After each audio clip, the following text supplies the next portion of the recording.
Alright, you guys might remember this car from a previous video. It actually came in for transmission issues. We figured out it had almost no oil pressure. So that was a while ago. What we tried was replacing that oil pump pickup seal. That's a common failure. When I got in there, I found they were okay. The pump also looked okay. And I took the cap off number 4 connecting rod, and the bearing wasn't obviously worn terribly, but it had more wear than you'd like to see. The surface of that bearing shell had been rubbed through on the outer edge. Maybe I can get a picture in here or something like that. So now it's back. We're going to do bearings. We're going to put a new oil pump in it, even though we couldn't find an issue with the old one. I'm wondering if maybe the pressure relief valve could be faulty. Don't really have the equipment to test that, bench test it. So we're just going to put a new pump in it and bearings. And hopefully that's going to fix our issue. So I'm just going to today walk you guys through the oil pump replacement, which is really pretty much the same as an oil pan replacement. Some people say it's easier to pull out the motor. Personally, nothing against those people, but I think they're crazy. I don't have time to do that. And they might say, well, you're just not very fast as a mechanic. I would disagree with that, but hey, everybody's different, and some people really can do some jobs faster than others. But I think for most people, especially beginners, and that's really my point, not to knock anyone for saying it's easier to pull the motor out. If you're very experienced, maybe. But what I'm trying to do is give the type of advice that would work for someone who's doing this at home in your driveway. Pulling the motor is probably going to be a pretty intimidating job for you. The way I'm going to show you, I believe, is perfectly doable. So that's what I'm going to show you guys today. Let's get into it. So there is one caveat to that easier to do at home thing. You will need an engine support. Now, I'm pretty sure you could find one of these at a parts store for under $200. They may even rent them out.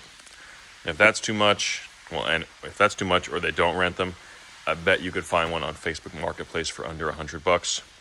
And if you're doing jobs like this, chances are, if you're the type of person who's going to do jobs themselves, chances are you'll use it again. This isn't really a great one, but I just happen to know it's good enough for this job. So that's the one thing. You will need that piece of equipment to do this job. I'll still say, to take that engine out, you would need a cherry picker or a hoist, whatever you want to call it, which takes up more space and is probably more expensive than this. It's another reason why I believe this method is just more DIY-able. Anyway, let's move on. All right, so let's get all our work done on the top of the motor. The first thing we're going to want to do before we loosen those crossmember bolts is to loosen the 15 millimeter nuts that secure the motor mounts. So let's find it. Where has that gone to? There it is, right down there. So there's one. And here's number 2. This one's a little harder to get to, but it's down there. For this one, either you're going to need to be really flexible or creative, or you're going to need a flex head socket. Something like this, or the impact style, doesn't really matter. So let's work on that.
Well, it looks like I just lost that time lapse of me undoing the 4 bolts for the cross member, but again, there's 2 bolts on each side. Not too hard to get to. You might need that swivel socket like I showed you. So all of our work on the top side is done. We're going to raise it up, drain the oil, and work on removing the steering shaft and getting that oil pan out. I am using one of these tools to lock the steering wheel. That's just to make it a little bit easier. It's not necessary as long as you mark the shaft, which I'll show you guys when we're under the car. You won't lose your position as long as you don't touch the steering wheel. So this makes it easier, but if you don't have one of these, not a huge deal. We're underneath the vehicle, and obviously if you're doing this at home, you'll be either on ramps or on jack stands. You'll have a little less space to move around, but the same steps will apply. First thing we're gonna do is remove the sway bar. We're just gonna disconnect this bracket that retains the, I believe that's a power steering hose, to the subframe, because that, or cross member, because that's gonna come down. We are going to mark the steering shaft here on the steering wheel side. On the rack side, you can see I already did that, because like I was saying, I've already done this job on this car. And then once we've done that, this whole cross member, we're gonna shift it down just a few inches, and that's gonna let us get this oil pan out a lot easier. So let's work on that.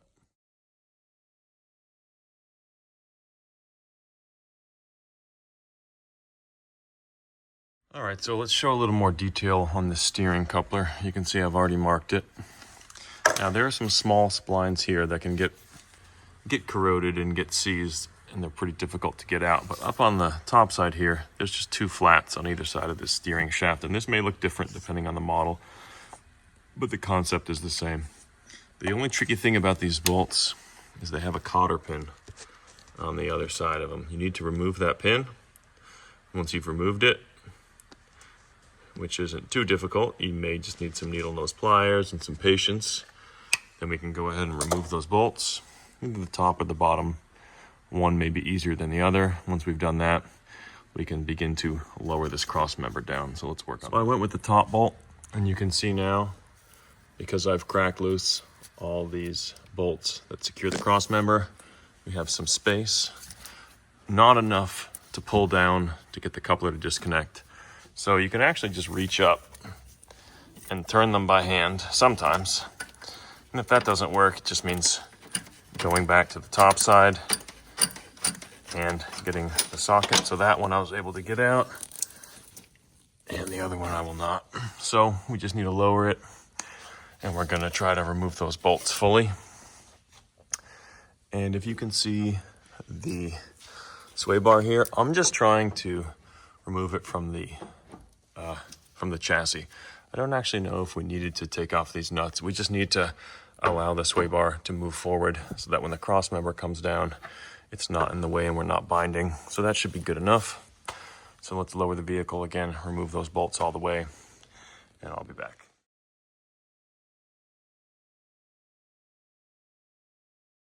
Okay, looks like I didn't do a great job with my camera angle there, but all the bolts are removed. Let's raise it back up, check out that steering coupler, see where we're at. All right, so when I unbolted that last bolt for the cross member, it sort of fell down. Now that's not really ideal. We kind of want to control all the movements. And I may have done things a little bit differently last time I did it. I think what I did was I wound them slowly out from the bottom. And I think the cross member also did not just fall, because at that time, this steering column joint was probably still pretty stiff. But in any event, everything's okay. The reason we wouldn't want it to fall would be if you had a hose that was maybe binding and it could tear. In this case, we have this one here, but it looks bad, but actually it's still pretty soft. It's not under too much tension. I can just cut that zip tie I did last time. I could also leave it. Like I said, this is not what the whole cross member is resting on, so that's fine. So most of our work for preparing to remove this oil pan is done. And you can see here, we have so much more room. I mean, that's gotta be 6 or 7 inches, where now that oil pan is just going to come out pretty much. We just lower it down, get it past the oil pump, and it'll come out. We still do need to remove this reinforcement. And it looks like he's leaking a little bit of oil from the filter. Anyway, that's going to be my next step. So let's work on that. All right, so I got that rear support or cover or whatever you want to call it off. Now let's drain the oil. I actually totally forgot about that part of the job. I can't replace the oil pan, or the oil pump rather. It is full of oil. That's a 1-inch socket or wrench if it's your first time doing it. And that's where the oil comes out. So I'll let that drain and then check back in. You know what, while that's draining, let's work on these oil pan bolts and get them all done because it's not going to drain for that long. So let's zip those off.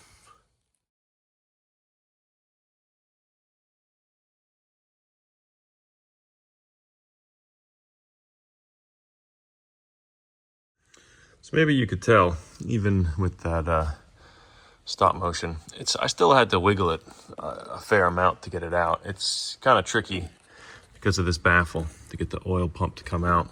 Having a mirror can help you. Just taking your time. Just don't rush it. Don't expect it to just fall out. You kind of just have to work it until it comes out. So now it's out. So there's our oil pump. There's the oil pump pickup screen, which can sometimes become clogged. The two pump pickup seals are one in there and one up there. I know those are good because I just replaced them. So probably tomorrow at this point, we're gonna get this pump out and maybe we're gonna inspect it again and see if there's anything we could have missed from it that could be causing low oil pressure. And once the pump is out, we're gonna work on getting these bearing caps off because we're gonna end up replacing all these bearings as well for this customer. And that'll be our next step, but I think we're gonna be done for today. We can clean out this pan and get all the rest of the oil out of it. Okay, we're back Sunday morning. I'm still waking up a little bit. So we let the oil drip overnight with the oil pan off. Today we're gonna get the pump out. We're gonna replace all the bearings. New pump goes in. Pan goes back on. Zip, zip, zip. Car goes on its way. I'm hoping to finish this up pretty quick. I have plans for the rest of the day. So let's get right to it. All right, so the oil pump is out. What's gonna happen next is I'm gonna remove each of these connecting rod caps. I'm gonna remove one, turn the engine over, remove the next. So we're probably gonna do a stop motion on this. And I'm also, when I push the connecting rod up off the crank journal, I'm gonna remove that upper bearing shell and maybe I'll reinstall them one at a time. So that's probably what you're gonna see next. Those are some 12-point 10mm sockets and I'll link the torque spec in here as well. If we were building a race car, we would not reuse those bolts, but since we're not building a race car, we can reuse them. That's pretty much normal operating procedure. Let's do it.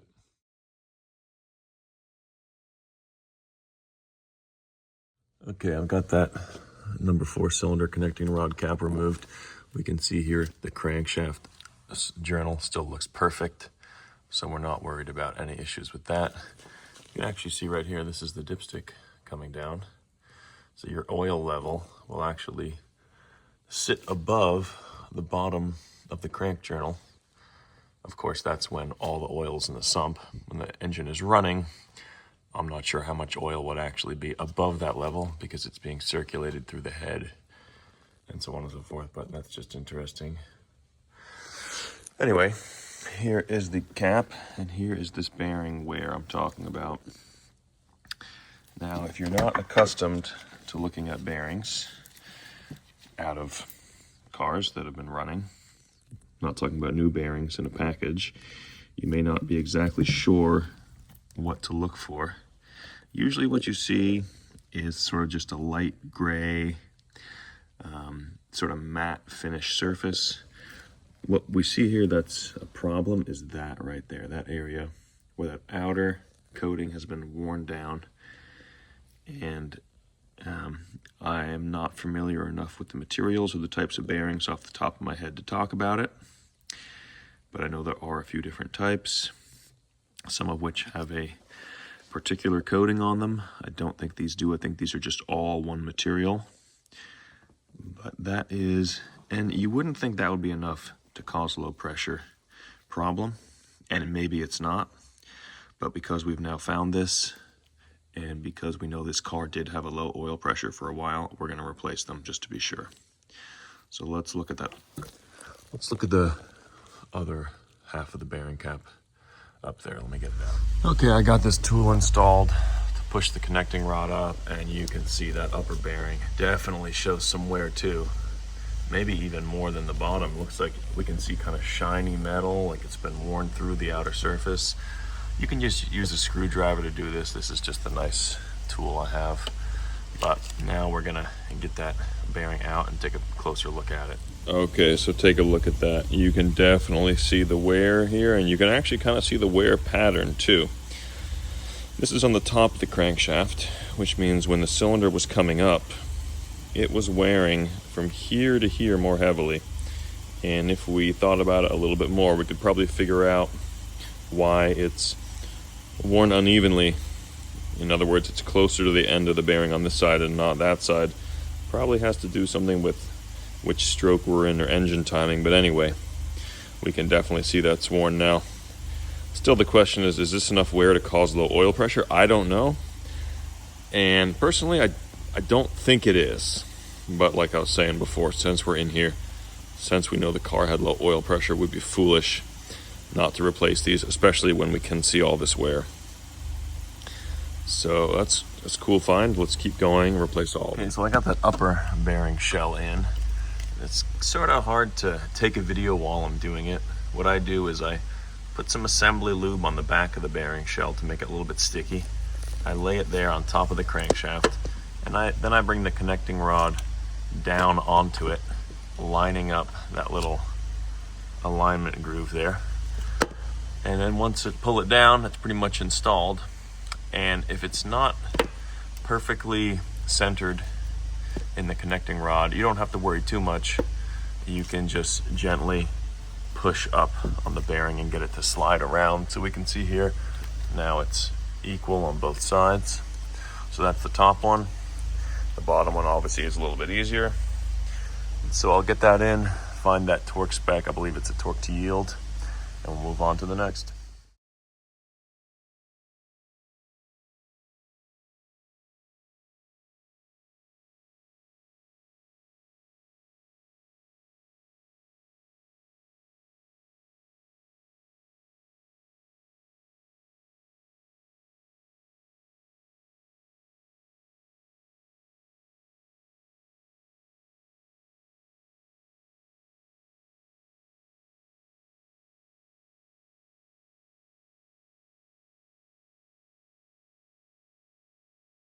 Sorry for all these interruptions. It's sort of hard to plan this out when I keep finding things unexpectedly. Here's the number 3 connecting rod cap. There's that upper bearing. Shows similar wear to what we've seen. The lower bearing, not quite as bad as number 4. Why are there these little scratches in this connecting rod cap? The only way for a scratch to get there, especially one that goes up and down across the surface, would be if this bearing had been pulled off in the past and someone had been in there and scratched it. Maybe I could see a scratch running lengthwise. Even then, it doesn't really make sense. But that's a little bit odd. It's not really going to cause a problem. I can barely feel it with my fingernail, but it does sort of make you wonder, what's the history on this vehicle? Anyway, onward.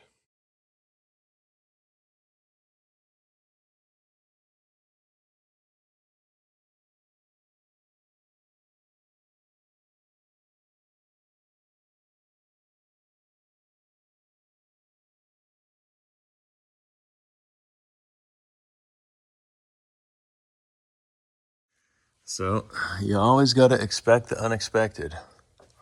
I got all these bearing caps on, and I was checking them, and I was like, man, they really seem to move around a lot. It doesn't seem normal.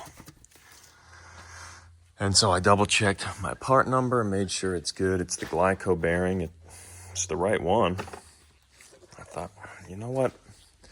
I wonder if there's an undersized or an oversized kit for this. Let me just check, even though that seems unlikely. So luckily I have access to the Volvo service manual here. And I found this. Connecting rod bearing journals. Diameter standard, 49 millimeters. Well, that's my measurement, 48.45. That is number 2 undersized. So I'm not sure exactly what work was performed in the past, but these are not the right bearings. So this is definitely an issue because this car is now stuck on the rack, and this is not my personal rack. I'm at work on the weekend. This car cannot stay here. So I'm not exactly sure what I'm gonna do, but I think the car is gonna have to get pushed out one way or another, and we're gonna have to wait for those correct bearings. I guess that means the crank was machined down. I don't know if I'm just not thinking clearly right now because I'm in a rush, but that's, I think, what that means. So this is just another twist in the story of this car. Maybe this low oil pressure issue goes deeper. I mean, maybe it's main cap bearings. Probably the right thing to do is pull one of those and measure it, but that's a whole nother ball game. So I don't know. First I'm gonna see if those bearings are even available, but yeah, you see how I can actually see the bearing moving off of the crank? I don't think that's right. I'm gonna take a couple more measurements just to verify. So those bearings are the wrong size. Not sure exactly what happened with this motor, if that came from the factory with an undersized crank, if that was something they did under warranty back in the day, I really don't know. I'm asking my dad. He worked at a dealership in the 80s and 90s. He might have an idea. Either way, for now, I'm out of time. We're gonna have to get this thing together as much as we can and push it out and try to figure out if we can even find these undersized bearings. Hopefully, I know it can be tricky with some of these getting parts for these older cars, but for now, it just has to get out of the shop. So we'll check back in when we have an update.